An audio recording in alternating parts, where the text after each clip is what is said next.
Happy Monday, everyone. Here are your do nows if you haven't already done these. So you're going to open up the module Deep Study of Character, Session 10. Have your digital notebook and your book ready or nearby. Our learning target today is when thinking about setting, I can pay attention to the author's specific language. Essential question to ask yourself, what details help me to describe the mood and or the atmosphere of this story? So readers, today I want to teach you that when you think about setting, it is helpful to pay attention to the author's specific language. By looking at those words the author is using to describe this place, that's going to help you grasp the mood, atmosphere, what's considered normal, the norms, and the tempo, kind of the rhythm of this place. Those things can matter in deep and hidden ways to a character. So here's a tip. It's worth it to go back to passages where you thought the setting was important and to note the author's exact words. You might even underline key images, copy powerful phrases into your notebook, and read phrases out loud to yourself. For example, it makes a big difference if rain is slamming the rooftop or if it's brushing against the window panes. In the first example, the rain creates a frightening mood. In the second example, it can make you feel cozy and relaxing. So we're going to try out this thinking work today. I'm going to go back to Main Street because near the beginning of the story, it seems important to pay this kind of attention to the setting, the actual sounds and images of the place and time where the story is happening. So let's go back to where Treetop is watching the man plow the snow outside. So listen as I read. Last winter, the snow fell so long and rose so high, my father hired a man from Keene to plow it. When the man arrived, his huge plow moved silently through the mass of snow. The silence surprised me. How could so much power exist inside such quiet? As I watched pressing my head against the window, I said to my father, I want to move that through the world that quietly, that powerfully. I especially want to pay attention to the words used in these lines. The silence surprised me. How could so much power exist inside such quiet? So I actually underlined these words because this specific language is telling me a lot about this place and how it's affecting Treetop, our main character. So this can mean so many things in this story. We know that Treetop is being told to not talk about her mother being gone. Now that we're thinking about setting, I realize how the scene with the snowplow supports this idea.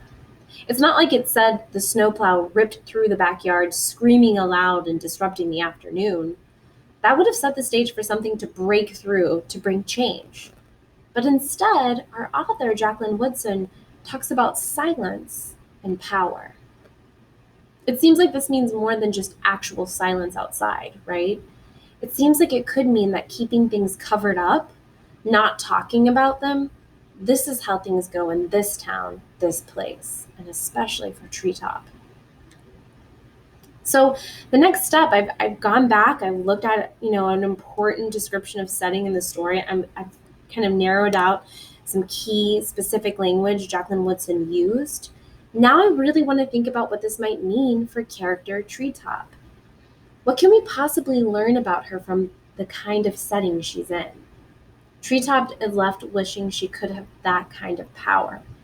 But I think probably she's also feeling very trapped. The feelings she's having are not quiet, but she has to keep them bottled up. So just a reminder, some of the work we're doing, and I want you to be trying this out in your own book as you're reading and you're adding to your notebook. We're currently investigating the influence of setting on our characters. So here's some things you can try out. So you could be asking yourself while you're reading today, what kind of place is this? You could be jotting down descriptions. You could be considering the mood of this place. Is it thrilling, dangerous, intimidating, calm? You could even investigate how the psychology of a place shifts and how those shifts affects your characters. So in 6th grade, was it really intimidating for you? And then 7th grade, more exciting? 8th grade, nostalgic? That just means you start kind of reminiscing on the past because you know things are about to change. You could also try out noticing how the author's language is evoking emotions and images.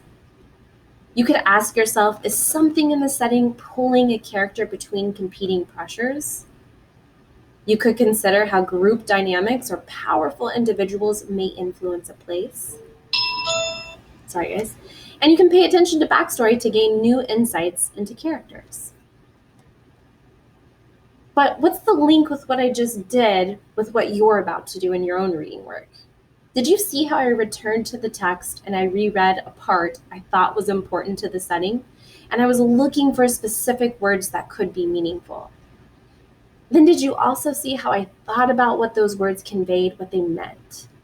And then next, I considered what insights this might give me as a reader about the character's relationship to this place.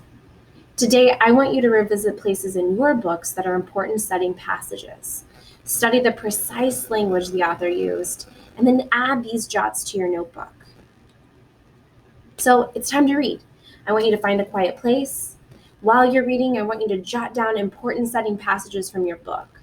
So what words does the author use to describe this place? What is the character's relationship to this place? And how does this place affect your character? You're going to respond to these questions in the 10, 5, 20 assignment in the Canvas module, Deep Study of Character, Session 10. Be sure, guys, that whenever you are submitting, you're giving me specific examples from your book, and then you're explaining their significance, their importance. And don't forget to also include those page numbers or chapters. Happy reading, everyone.